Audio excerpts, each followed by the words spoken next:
All right, I'll get started. People that come in a little bit late, they just miss me rambling at the start. So hello, thanks for coming to Designing to Minimize Simulation Sickness in VR.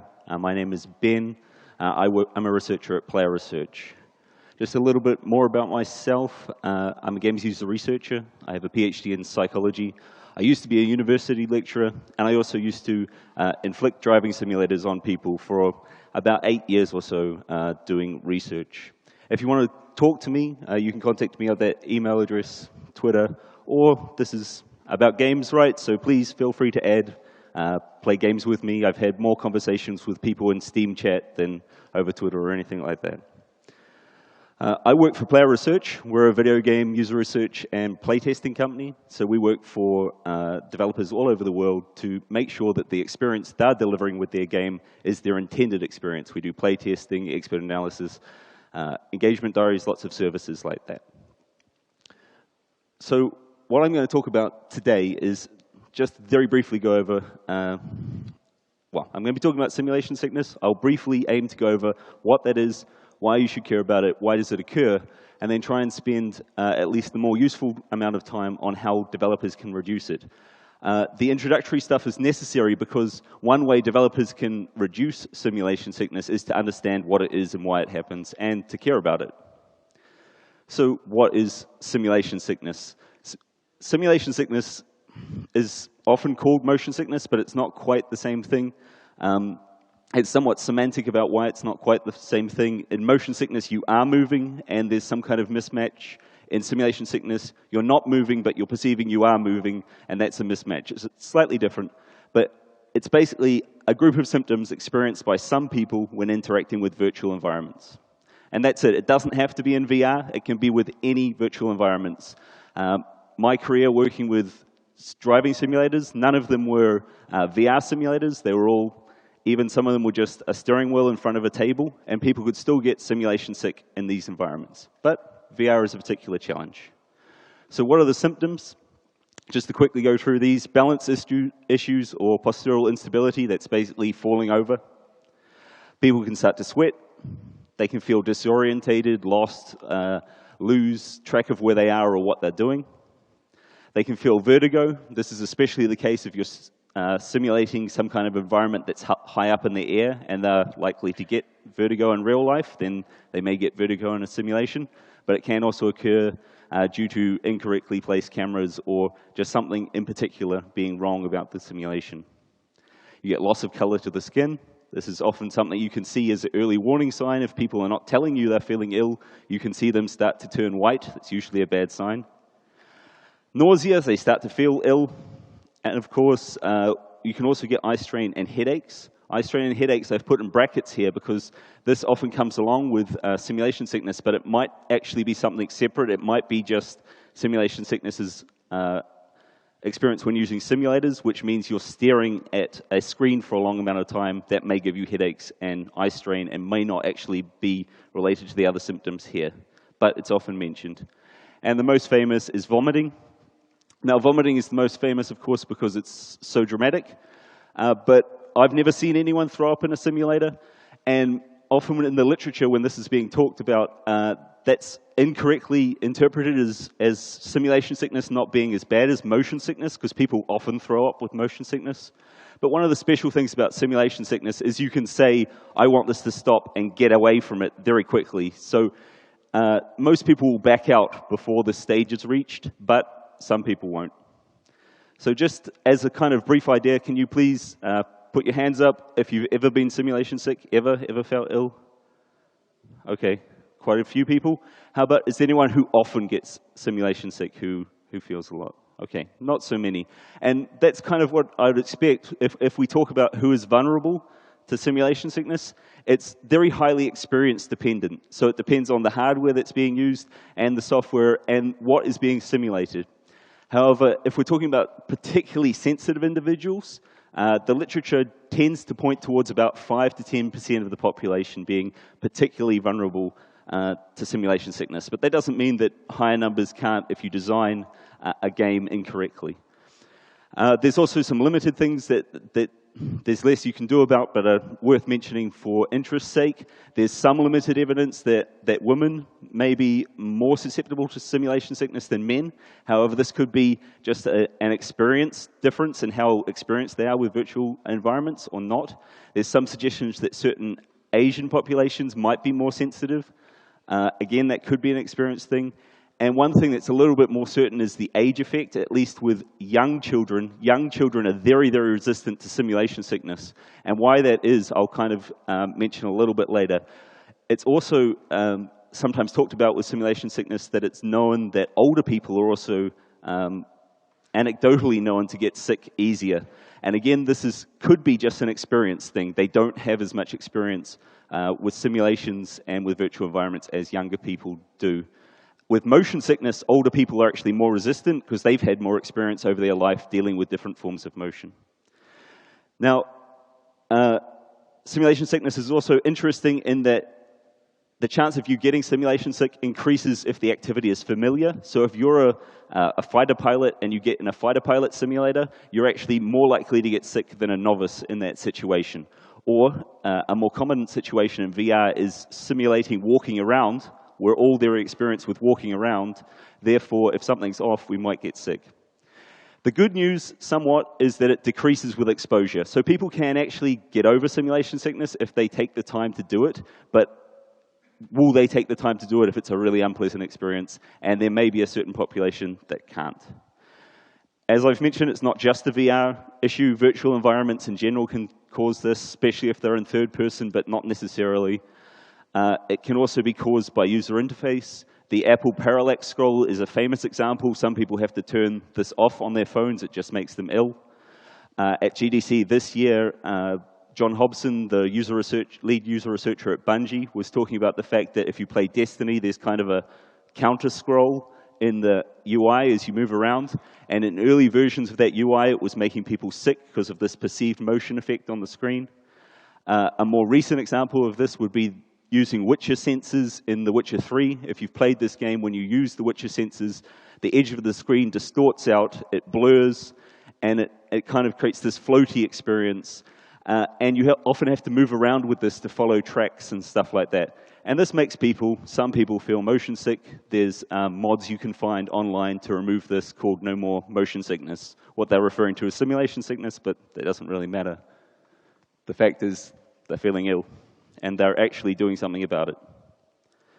So why should you care? Well, hopefully, if you're here, you already care. But sometimes when I talk to developers, there can be a very masochistic or macho attitude about, hey, I can play this, my buddies can play this, I don't care if nobody else can play it, or they get sick, or I'll put a warning sign on. So just very quickly, I want you to think about how often you do something that actively makes you sick. And I'm not talking about going out and drinking a lot and then throwing up the next day, because the drinking a lot is actually pleasant. The throwing up the next day happens later. How much do you actually do something that when you, in the moment of using it, you get sick and you go, yeah, I want to do that again? And how often do you spend a lot of money in order to be actively sick? Early VR technology is going to be very expensive, especially with the hardware requirements that are going to be required. And this is going to be a big problem if the software that's being made for it puts people off. This won't happen. And this is the big part of how often do you recommend feeling sick to friends and family. People talk about VR as being a conversion technology, which is to say, if you try it and have a good experience, you'll be evangelizing it to everybody you meet about how amazing it is, because VR is really incredible when you have this feeling of presence and immersion. However, if you have a really negative experience, the first thing you might tell everybody who asks you about it is, oh, it made me really feel ill and I never want to try it again. And this can also apply outside of VR in terms of the communities of people that do get simulation sick from, saying, playing a first-person shooter. They tend to gather together online. So if they find a first-person shooter that takes effects like letting them change the field of vision, turning off motion blur, and things like this, they'll tell all their other friends who they know suffer from motion sickness, hey, you should play this game. This game does something about simulation sickness if I'm particularly susceptible to it. So why does it occur? There's many theories. If you want to know more about these and some others, you can talk to me later. I'll go over them very quickly. The first one that's very popular is Q-conflict theory, and this is the one you hear talked about where people say you're getting one sensory input from your vision, and then you're getting different sensory inputs from other receptors of movement around your body, and that causes a conflict which makes you fall over and throw up. The next theory is a little bit less fluffy, so it doesn't rely on cognitive expectations, which are a hard thing to measure. What this theory says is constantly you're using your vision and other senses to make kind of small postural changes to your body so you don't fall over. Now, when those are out of match, the small kind of micro changes you're making as you're trying to stand or sit and balance are thrown off. They become increasingly thrown off over time, and this causes balance problems and can lead to the other symptoms. The final theory is aimed at the spewing aspect, and this is poison theory, and it says that feeling unbalanced or having conflicting senses is only usually experienced when you're poisoned. Therefore, your body thinks you're poisoned. Therefore, it makes you feel sick and throw up. Now, there's problems with all of these theories. For example, you can encounter situations where you get one input and another input, and it doesn't make you feel ill. Many psychoactive drugs have this effect, and it's fun, and people seek it out. Postural instability, not everyone feels unbalanced before they get simulation sick. But they do have something in common in that they do tend to focus on this balance aspect. And so if we talk about balance, one of the important things to kind of know about balance is often when you hear people talking about it, they'll talk about the inner ear, they'll talk about the vestibular system. But in humans, our dominant sense for balance is vision. Other senses are important, so our vestibular system, our proprioception from our muscles, that's also really important, especially as we get older. But the first sense that develops in us for importance in terms of balance is our vision, and we very strongly rely on this. Now, some people can be skeptical when I say this, so I want to play a video, and maybe watching an old video with a nice British person will make it more believable. Could I get sound, please? In most adults, even when doing a difficult task, the sway is small, and balance is easily maintained. But if visual information is important, then it should be possible to upset a subject's balance in an experimental room by moving the room gently forwards or backwards. Infants learning to stand are less stable than the adult and far more easily put off balance. The infant in this experiment has only been walking for a month. When we move the room backwards, the child falls. And again. In 92 trials of this type with 7 infants, balance was clearly disturbed in the predicted direction in 82% of the trials. It seems then that for the infant learning to maintain balance, visual information is far more potent than mechanical information. Sorry.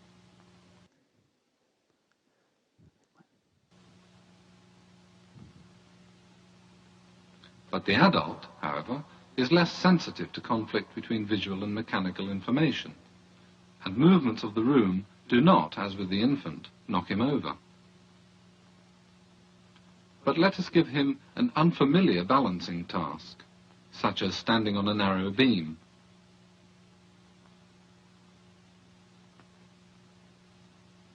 With his eyes closed, he depends solely on mechanical stimuli, quickly becomes unstable, and falls off. Or, with his eyes open, if the room is moved, even slightly, he will lose his balance, just as the infant did. So what we can see there is the importance of vision coming through. In the children, they're mostly just relying on their vision because they're developing the other senses. They don't have the experience with them. So it's very easy to disrupt. But it's also quite possibly why young children don't get simulation sick, because they just believe vision, that's the only sense they've got. In the adults, we've got multiple senses, and they can come into conflict more often, but we're still very strongly relying on our vision as a very strong cue for us. So we should understand how vision works. Now, with vision, the important thing here is the idea of cones and rods and peripheral vision. Very briefly, you have receptors in your eyes. Cones are more structured in the center, and they're for focus and for sharp color perception. Rods are for movement perception, and they don't do color quite so well, and they spread out more to the edges. What this means is near the edges of your vision out here, you're much more sensitive to motion. And this makes sense because, makes sense. You could see how this would evolve because it's very important that you pay attention to movement out here, right? If something's sneaking up on you and you get just a little catch of movement in the periphery, you need to turn and orientate to it and take action.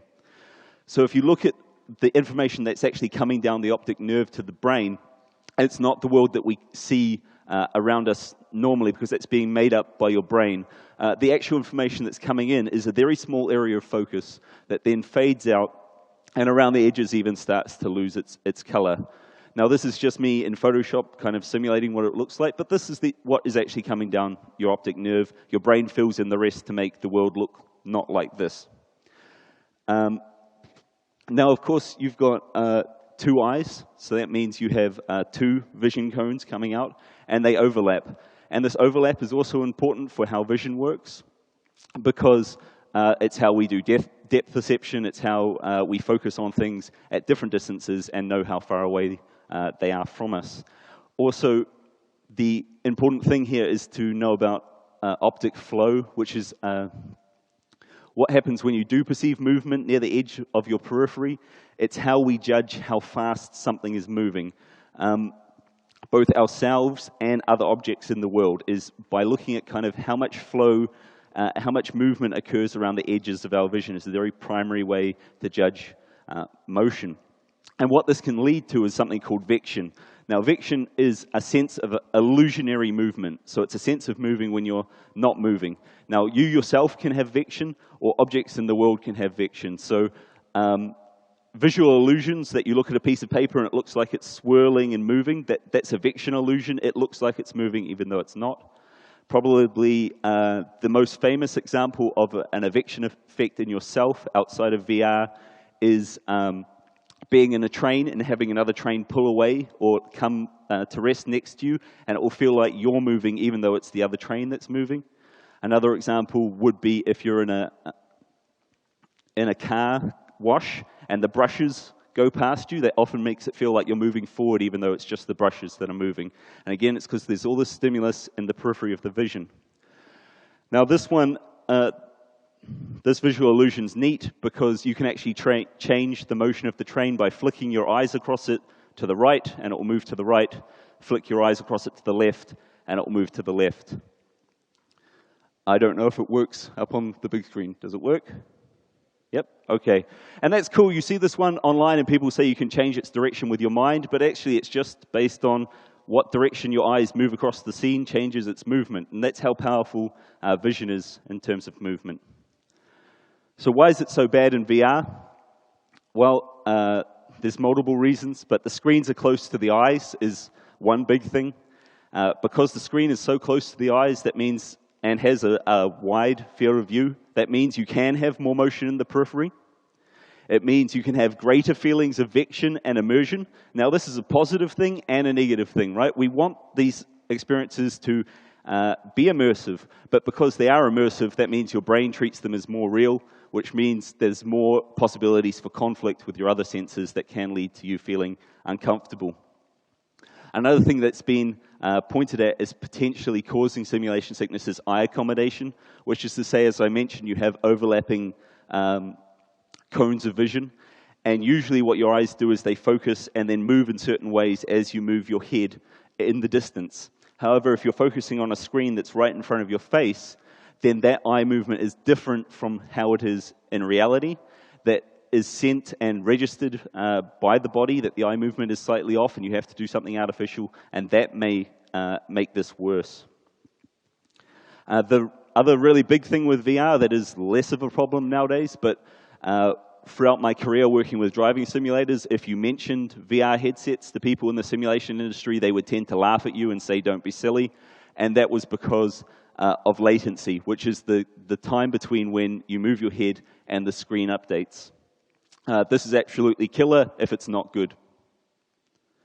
And then there could be a couple of extra factors. There's weight. The headsets are getting lighter, but having something heavy on your head for a long amount of time, especially if it starts getting hot, could make these factors a little bit worse. If you feel nauseous already because of other things, then having a heavy thing or a weighty thing on your head could also help speed that along and have it go off the deep end.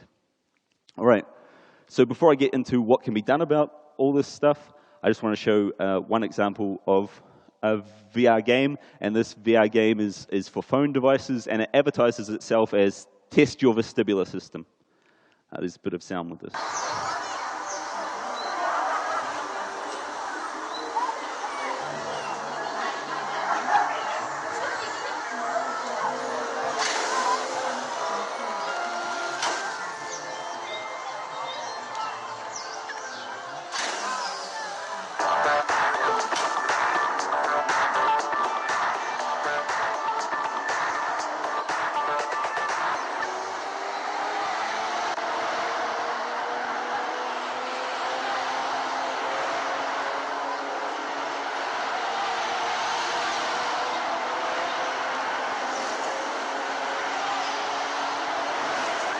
So this game is called Air Race VR.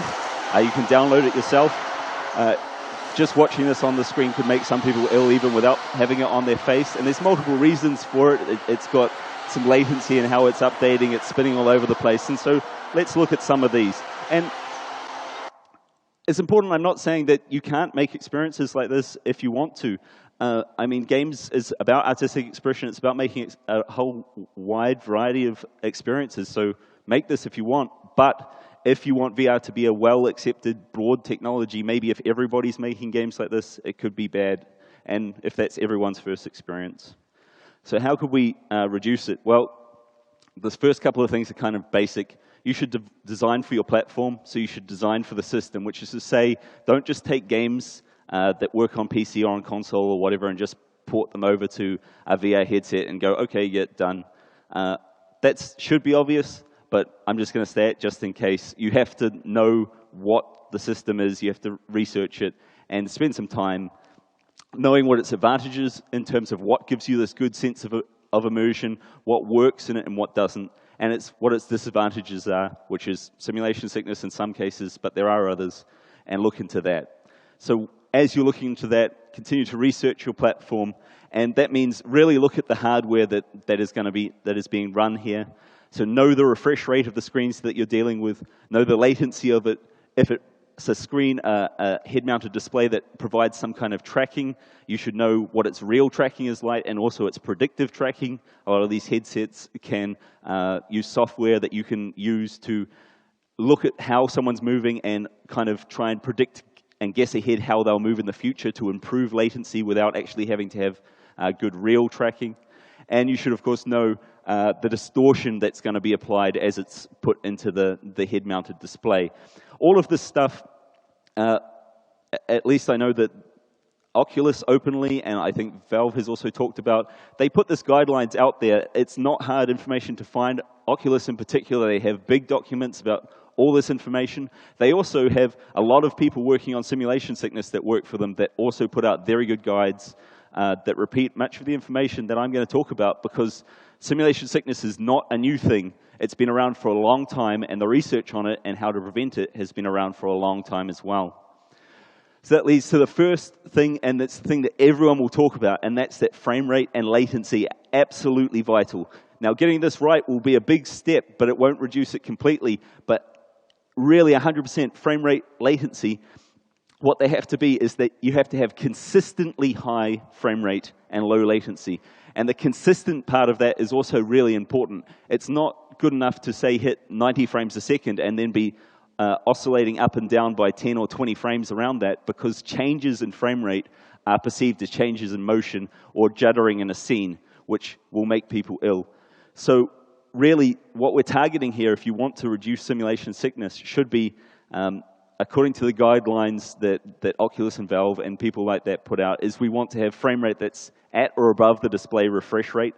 But if you want a number, the number that's recommended is at or above 90 frames per second, which is quite a high target to hit consistently, which is why both Oculus and Valve have set very high system requirements for their headsets, because they know this. They want the experience to be good. Latency, that's between moving the head and the screen updating. That should be below 20 milliseconds. Ideally, it should be 0 milliseconds, but below 20 is generally what's aimed for. Above 60, you'll start having serious problems, but really you want below 20. And you should use predictive tracking if it's available to you. Another thing in both VR and outside of VR is to avoid flicker and blur. Flicker and blur are motion cues. There's a reason it's called motion blur, particularly if there's flicker or blur near the edges of your vision. If you've ever been to a dance club, you know how strobe lights can affect how what speed things move at. This has the same effect. Also, it's an accessibility issue in some cases. Some people are sensitive to flickering lights. They'll have seizures, or they have different flicker frequencies in terms of how their eyes operate, and they can't see quite so well under some refresh rates. So warning, there's going to be flickering lights on screen. You really don't want this kind of flashing or blurring effect near the edges of vision if you want people to have a comfortable experience in your VR, but also a comfortable experience in your games in general. You can put them in, maybe, and make them an option to turn off, but it is something you generally want to avoid. Okay, field of view is another big one. Now, field of view is part of why simulation sickness is such a big problem in VR, is that you have a wide field of view, which means you have a lot of stimulation in the periphery of your vision, as I've already said, which causes vection, causes optic flow. In non-VR, the key to this really is to make it configurable. This is a big problem for people who suffer simulation sickness from non-VR games.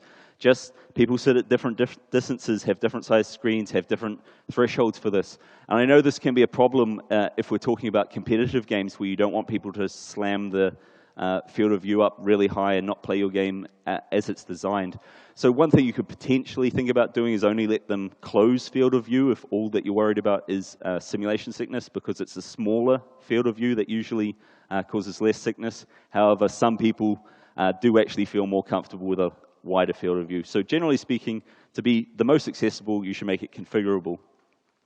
Now in VR, you could look at making configurable, but that gets quite complicated because you're distorting the image and doing a lot of stuff to put it onto a heads-mounted display.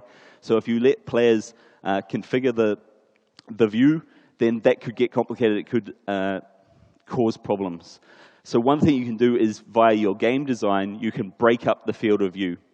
So you can use a cockpit, so the periphery is barriers in the cockpit of the fighter jet or whatever it is. And the field of view is not this big, wide thing with a lot of stimulation out here. It's broken up. You're looking out through a porthole, for example. Now, the risk of this is it may lead to excessive head movement, so people may have to move their head around a lot if there's still information they need to get that's over here. And this can lead people feeling ill if they're doing a lot of motion. So it is a trade-off. In the literature, lower than 30 degrees in particular is said, like, once your field of view is down to 30 degrees, then you really see a drop-off in simulation sickness. Now, that's very restrictive, and you kind of think, well, there's no way that could be done in a game. Well, there are kind of creative ways that maybe you could do it. So, for example, this game, Chair in a Room, has a very limited field of view, and it kind of doesn't impact on the immersion because it's simulating being in a dark room with a small field of view that's moving around, that's controlled by the flashlight, right? So this is a creative way to limit field of view in a game while still maybe maintaining a feeling of immersion and a feeling of presence that comes along with having something on your head. The kind of other really big thing with simulation sickness is to use appropriate movement. The earlier game, the race VR game that I showed you, those kind of movements would make people, quite a few people, sick in real life. So they're also going to make people sick in a simulator. So you should match sensory expectations. People's heads should move like heads, so they shouldn't float around or roll or anything like that. And people should generally move like people. Now what that means is in a lot of non-VR games, say first-person games, it's quite common to strafe or to design levels or mechanics that support strafing or support even walking backwards. However, with some exceptions, we don't really strafe or walk backwards very often in real life, which means we don't have good, our perceptual system has not evolved for this, and walking backwards for long amount of times or side to side for long amount of times in real life can make you ill. It can also make you ill when using a simulator, this kind of movement. Another obvious target for appropriate movement is to limit or completely remove any kind of rapid tilting, rolling, or bouncing motion, particularly if it's wave-like, so between 0.5 and 0.8 hertz. So that's motion like this. Again, this is motion that will make people ill in real life, but it will also make people ill in a simulator. But also in games, you've got special examples of this, so that can be head bob, if that's going up and down. Excessive gun sway, so if there's a gun or something, or a tool or something similar that takes up a lot of the field of view and swings up and down like this, then that can make people feel ill. And even stairs in a VR environment are kind of bumping up and down of your vision like this as you go up and down them, and generally should be avoided. So for example, probably if you want people to feel ill, you could get them to play this game. So this is Holoculus. It's, I think, supposed to be a kind of trippy experience where you're kind of dropping and not in control and rolling around inside of a sphere. Right, but outside of VR, we can also have problems with this. So an example that I've talked to people at EA about is people often say, hey, I'd like to have a Mirror's Edge in VR. Well, Mirror's Edge made people sick even outside of VR. So inside of VR, you're probably going to have even more of a problem with it. And this is simply because it's using motion in a lot of cases that's not really in the control of the player, particularly for the camera. So you really want to limit this or completely remove any uncontrolled movement of the camera, particularly if it's tilting, spinning, or flipping. And now we see this quite a lot in normal games with death cams or ragdolling in first person. When someone dies, the screen will shake, roll, maybe even flip around. But also you can get it in rapid transitions to cutscenes if the screen quickly pulls out or takes another perspective. Anything that really takes away too much control from the player and where they're looking is a risk in making people sick. So you can take examples from games like Call of Duty where they do let you maintain camera control throughout the entire cutscene. You can also look at VR experiences where you're on rails and you're moving through an environment, so the movement is not necessarily under your control, but you always retain control of your head movement. And this can really help reduce simulation sickness. Associated with this is to limit abrupt and sudden changes in acceleration or disconnects between acceleration and expectation, which is to say, many VR games are relatively slow-paced, and there's a reason for this, in that abrupt kind of jerky movement is, again, quite a strong motion cue. So if you can put acceleration in, but you should keep it relatively constant and not to surprise the player or quickly pull the player in a direction that they're not expecting to go in. And indeed, even long, slow changes in acceleration can be bad because we tend to take that as quite a good motion signal. If you put someone in a roller coaster or whatever and speed it up slowly, they'll actually perceive that they get to a higher, faster speed at the end than if you quickly move them to that speed. So this is kind of a balance. You don't want it to be abrupt or jerky, but you also don't want it to be too slow. And generally speaking, maintaining a constant speed may be more comfortable. Associated with this is to avoid zooming the view or anything that takes camera movement out of close to one-to-one. Ideally, you want one-to-one tracking at all times. If you zoom in the view, this is something you can try at home with binoculars. If you look down binoculars, you're looking at a location that's quite far away. So when you move your head, you move a lot faster across the visual scene, and your brain interprets that as motion of yourself.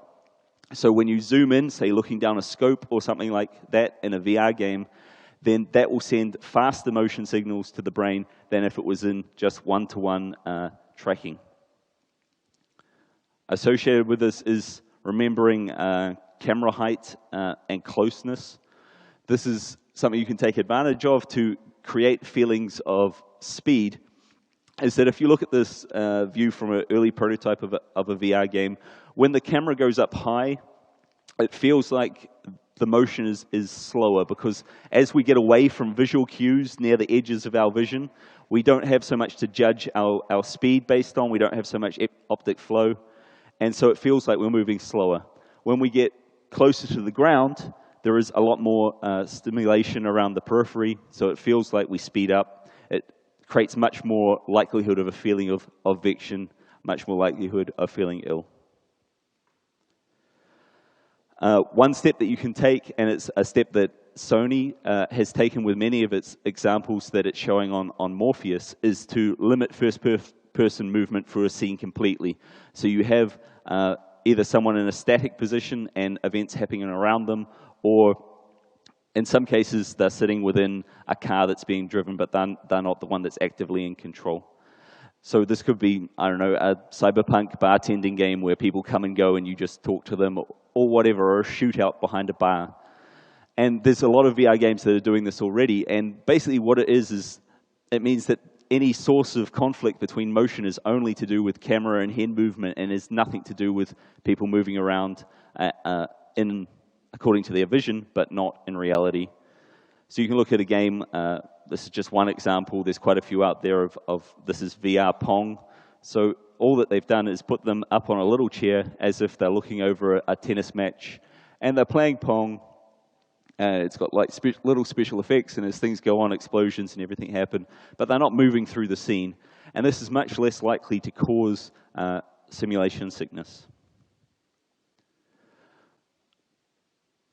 Another thing you can do, in addition to using appropriate motion in your game, is you can create supportive environments.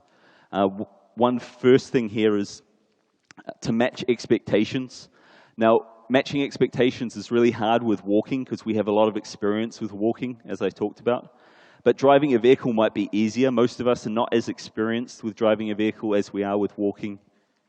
Even if we've done a lot of experience work on different types of vehicles, maybe we're not experienced with flying space fighters in alien battles or whatever, and expectation can play a big role, and experience in motion can play a big role, because if your other senses don't know what motion to expect, then they're not going to conflict with your vision, because they kind of learn from your vision in terms of the motion in the first place. Another example can be to have responsive and representative avatars or movement. In fact, quite often when I talk to people about this, they're like, well, if the problem is that the motion's not adding up, just add an avatar into the world that does move in the appropriate way, or add some kind of moving platform that moves in the same way. Now, the research on this is a lot more split, because the problem is there seems to be almost an uncanny valley in this case, which is the closer two things get together in terms of, okay, the vision's saying I'm moving like this, and I've now got a motion platform that also says I'm moving like this, the smaller the mismatch needed to start to make you feel ill. So if you've got this really good responsive and representative avatar or motion in addition to VR, but it's just slightly off, that could be worse than not having the responsive and realistic looking avatar. In fact, talking to Valve, they've said that they use cartoony hands in most of their games because it was just much less likely to make people feel uncomfortable than looking at a very realistic looking hand. In terms of UI, you should anchor it and place it centrally. This is just, don't introduce a UI element that's also moving and bouncing around and that changes particularly in the periphery of vision, because again, this is a motion cue and could make people feel ill. Another thing you can do is provide a stable focus point in the background. Now, sometimes games have an advantage in this, in that they often use a crosshair or something anyway, which tends to be a stable point. Around the internet, a few months ago, I guess, this story went round about putting a nose into VR to reduce simulation sickness. It got a lot of press coverage, but actually if you read the article, it only delayed simulation sickness onset by 2.2 seconds, which is statistically significant but not particularly helpful if people are just getting sick 2 seconds later than they usually would have. But the principle is the same in terms of giving a focus point that people can lock their eyes on. This also works for motion sickness in the real world, that if you can focus on something that's stable on the horizon, a stable reference point, then it's less likely to feel ill. So this is an example of someone trying to use it. Asteroid Racer is the game. And what this developer has done is they've put a grid into the world that's stable and fixed that people can focus on. Now, people might still get a lot of feeling of vection or might feel uncomfortable in this game because there is a lot of stimulus rushing past them. But by adding this kind of grid that is stable in the background, it gives them a stable element that they can focus on, and it may help reduce it.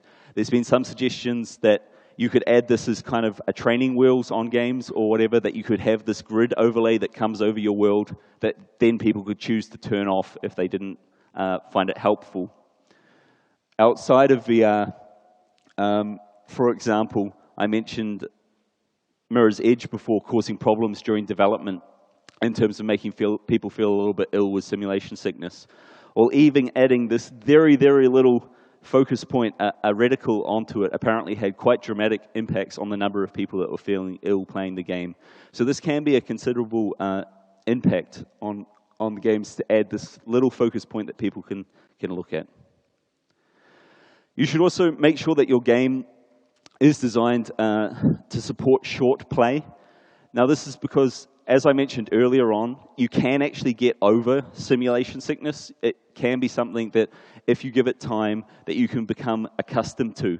However, if the games that you're playing require that you play them for long periods of time without being able to save your progress, without checkpoints, and you don't get anything out of playing for just a short amount of time, then it might not be something that you're even going to want to come back to, right? You can't get used to it because every time you get used to it, you can't make it to the first checkpoint before you feel ill, so every time you have to start it from the start again, and you never have any progress. So this is something to consider. It's not to say only make short games, but to support the possibility of short play with your games. Another thing that this connects to, and this is a bit of an aside, is the idea of reality sickness. Now, reality sickness isn't very well studied, but there is some evidence to say that if people spend a lot of time in a VR environment, when they come back to the real world, they may feel sick. Now, this is referred to by sailors as getting your land legs back, because it happens on boats. If you spend a long time on a boat, you come back to land, it feels like everything's still moving. There are some reports this can happen with VR. So, again, maybe it's a good idea to support short play. You don't have to require it, just support it. Another thing can be to use a novel movement experience. As I've mentioned, being experienced with how movement works and then getting something that's different seems to be one of the causes of simulation sickness.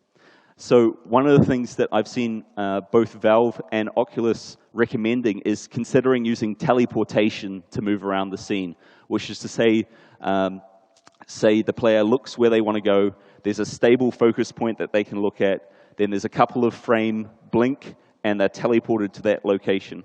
Right? There's no movement through the scene, there's no stimulation of the periphery as things move around. This is a novel form of movement that they won't be experienced with. And again, as I say, as long as there's this orientation point that is there as they move between, then this can have quite a good effect on simulation sickness.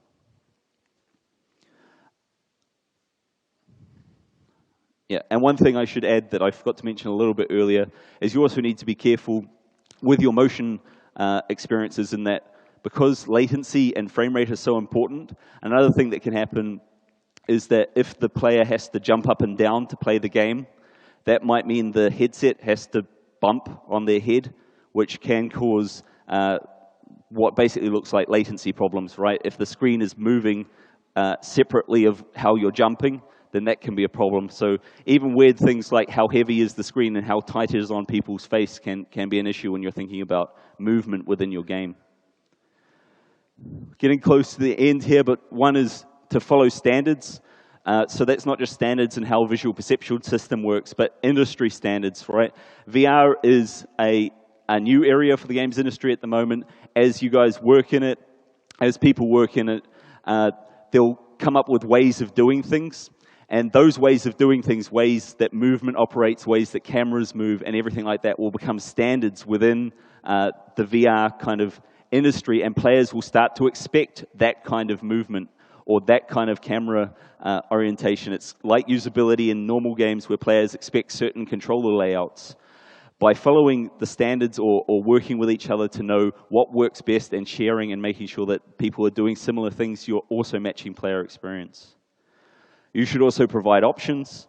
So this is in and outside of VR. You should have ability for people to turn motion blur on and off, turn flickering on and off, change the field of view, although maybe not in VR. And these, importantly, kind of like supporting short play, should be available at all times. If someone's starting to feel ill or wants to turn something off, they shouldn't have to struggle to do so. It should be very quick and smooth, if possible, to do so. So this is Dying Light, which was a recent game where you're doing first-person parkour, running away from zombies and things like that. So that, of course, like Mirror's Edge, has the potential for simulation sickness, and they let you change your field of view, they let you turn off motion blur, all stuff that could make this better for people who would otherwise perhaps struggle. You should also prompt configuration. All the headsets need to be configured for each individual that uses them, but you can't rely on this. You could remind players to do it, but players don't like spending more effort than they have to, especially if they're in party situations where they're passing a headset around and everything like that. So prompt players to configure, but don't rely on players to do it.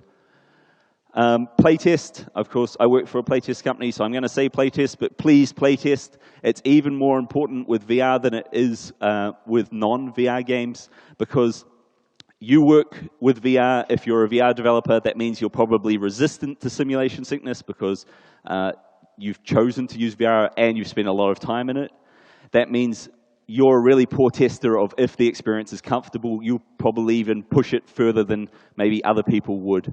So you can either recruit specifically for simulation sick people and test it out on them if you want a challenge, or just use big sample sizes and then you will get simulation sick people anyway come through. The final thing I want to talk about is the expectation problem. The expectation problem is that if you expect to get simulation sick, or even told it's possible, you may be more likely to get sick. The literature certainly suggests that if you know it's possible, this can be a problem. So should people be warned or not? Of course, this is a problem related to if it becomes the reputation of VR that it makes you sick, then this increases this expectation. Of course, people should be warned, but you can consider the language that you use. Depending on where you are in the simulation industry, often the language is a little bit more vague than, hey, if you start to feel like you're going to throw up or nauseous or dizzy, then tell me. Well, that's suggesting a lot of very specific things to people, and so they become kind of primed for those. Whereas if you say, this may be an uncomfortable experience and let me know if it's uncomfortable, then that's more general, and that can actually reduce the amount of simulation sickness that you might see. So in summary, just very quickly, vection can equal sickness. However, it's very strongly related to immersion. You should work to understand vision. Latency and frame rate are really, really vital. You should make camera movement appropriate and user-controlled at all times if possible. Know your hardware, know its SDKs. Make sure you playtest. And support the players via calibration, via having options, and by supporting the type of playtime that they'll find comfortable. Again, ultimately, it's your call. This is your experience, your artistic vision. But I just want you to think, are you happy to exclude people? Are you happy to make some people sick? Are you happy for VR to potentially go away again because it gets this reputation as being an uncomfortable, unpleasant experience? The hardware developers have been working really hard on this. They've done a lot of work to reduce simulation sickness. It is now quite heavily upon the software side to make sure that it's not spewing all the time. Okay, thank you very much. Please do fill in your evaluation forms, and hopefully everyone can make a simulated experience that make people have as much fun as this guy is having. Again, if you've got any questions or you want to contact me, please do so.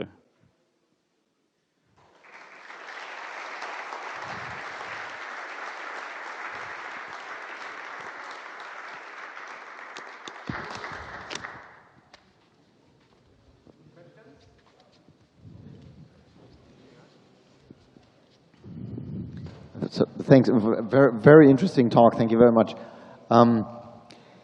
the number of limitations and potential workarounds that you've enumerated is quite staggering. So, and we're obviously at the very beginning of this technology. So, do you believe, seeing all the limitations that you know now, that it'll be at some point be possible to develop games where people actually actively move around in some harness or in whatever way, or break their furniture? Or is that out of the question because of those limitations? No, I think it's possible. I mean, one thing, while there's a lot of focus on simulation sickness, it is something that can occur in a lot of people, but it is ultimately a minority problem. So it just depends on how big you want the market to be. Also, because there is this thing that simulation sickness can go away with time as people become used to it. Maybe these first generation of games that come out are much more comfortable because they don't use a lot of motion, they don't use inappropriate motion, they don't use motion that would make people sick in real life. And then over time, maybe people can become accustomed to them. But I don't think it's necessarily limiting any more than the fact that when you design for motion games or for mobile touch games, you need to define, work within those limitations. But creativity comes from overcoming limitations and finding what can work within them.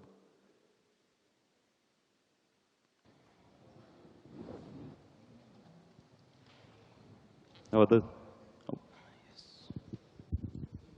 Hello. I have a question, because you said that I mean, walking in VR games can also cause noisy and throwing up and bad experience. So, is there any way to overcome that? Besides cutting out from the game, like from the experience that we want to serve the players totally. So is there any way we can overcome the bad experience that comes from experience walking within the game? Yep. So walking doesn't have to be ruled out completely. It's just one way you can do that will improve things. There are games that you can walk around inside of, particularly if it's at a relatively slow or constant speed, or if it's with technology that is doing good motion tracking that has you one-to-one, so you're actually walking about in the real world as you walk about in the virtual environment. So again, most of this stuff is I've said a lot of things, but they're all things to reduce it, and they're all choices that you can make to different levels. It doesn't necessarily mean that walking has to be ruled out completely. It's just that it is more challenging than other movement forms. Do you see the input types that are used to do something like walking as part of the problem of the motion sickness? Like, for example, most games don't have analog inputs that are mapped one-to-one to what's happening, but we're used to, in a real world where we see 3D, to have analog movement with our bodies, and that is some kind of thing that we should tackle. Maybe do something that doesn't use WISD or some interpolation, and does something where the user really interacts with some kind of force or direct input with his muscles, where we get lots of analog values that could help with that? Unfortunately, it's a bit echo. I'm not sure exactly what the question was. Was it that could you add some kind of extra movement on top? The question was actually the kind of input devices that we use for doing the movement aren't as analog and as good as our head tracking, for example, that we have with the new Oculus Dev Kit. But the thing is, if those would be more analog and have more values and be more sophisticated, maybe that would help and make movement in the VR experience something that doesn't make you sick because you get a more realistic input. Right, yeah, so the question is, could the input methods, so the things you're using to interact, could improving those help? It's possible that they would, but you could also end up in the situation, if they're slightly off, that they become worse. Also, there was a talk earlier today by Sony where they've talked about what they've done to quickly take control away from people when motion for reloading a gun.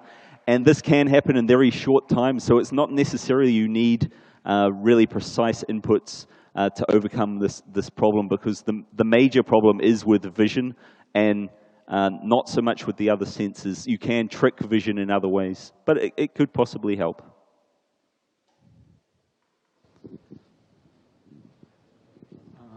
Actually, it can help very much with another input. I'm doing virtual reality since 20 years. And 20 years ago, we were even more advanced than today, I have the impression, because we had complete systems. Not only glasses, but we also had gloves, for example. And to reduce motion sickness, it's very important to have an intuitive interaction in this virtual world. And that doesn't depend only on your eyesight, it depends on your body movement. Mm-hmm. And with the virtual glove, with the data glove, you could grab things, you could point somewhere and go there. There were even standards for movements. And so even if you only use your hand and your arm, it's already enough to get a very good orientation in this virtual world. And it really doesn't depend only on visuals. It's very, very important to have maybe a very simple device, but it has to be attached to your body. So you should forget about gamepads, you should forget about keyboards and mouses. All this doesn't work because it's made for a 2D display. You know? Yeah, I mean, certainly having some more mapping in the world can't hurt and can help, for sure.